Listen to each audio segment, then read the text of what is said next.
Lebih baik bangun istana di Nusantara atau membangun jalan-jalan di kampung yang belum ada infrastrukturnya tadi? Oke. Anda sendiri yang cerita tadi tuh. Dia yang cerita. Anda sendiri cerita bahwa di kampung jalan belum ada. Betul tidak? Bukankah itu lebih penting dibangun daripada membangun sebuah istana? Betul tidak? Jadi setuju sekali bahwa kita harus memikirkan infrastruktur mikro. Infrastruktur mikro itu apa? Air bersih, gas, listrik, sinyal. Kalau sekarang udah menjadi infrastruktur sinyal. Lalu jalan-jalan sampai ke kawasan desa-desa. Itu infrastruktur yang tidak kelihatan. Kalau infrastruktur makro apa? Bandara, lalu tol, kemudian apa lagi? Bandara laut, kereta api, itu yang makro. Nah yang mikro ini yang sering terlewatkan. Jadi Bung Devri, kami ingin agar fasilitas dasar itu dibangun merata supaya kesempatan untuk tumbuh berkembang itu merata.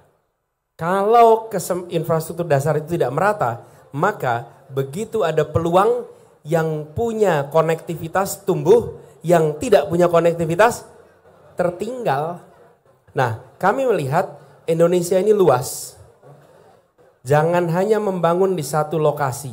Karena itulah mengapa kita merencanakan mengupgrade lebih dari 40 kota di seluruh Indonesia. Di-upgrade kota-kota itu supaya tumbuh berkembang. Jadi seperti sekarang nih, ini kita di kota mana nih? Tanah datar, lalu Solo, ada Pariaman, ada Padang. Itu semua dinaikkan infrastrukturnya supaya dia bisa menjadi pusat-pusat perekonomian. Tapi kalau kita hanya membangun satu lokasi, dan satu lokasi itu bukan untuk kegiatan perekonomian, tapi untuk kegiatan pemerintahan. Kalau pemerintahan itu artinya yang bekerja di situ siapa? Pegawai pemerintah, bukan pabrik, bukan industri, betul tidak? Nah, jadi kami ingin anggaran kita yang terbatas itu dipakai untuk membiayai kebutuhan negeri daripada keinginan 1-2 orang.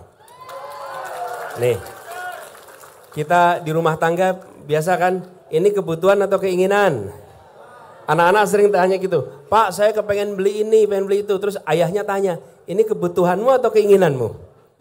Keinginan, nah jangan dulu, kita bereskan kebutuhan dulu, baru bicara keinginan. Kita bereskan dulu kebutuhan dasar bangsa ini, baru kita bicara tentang keinginan kita. Ya, jadi gitu. Kemudian saya rasa itu menjawab dua-duanya.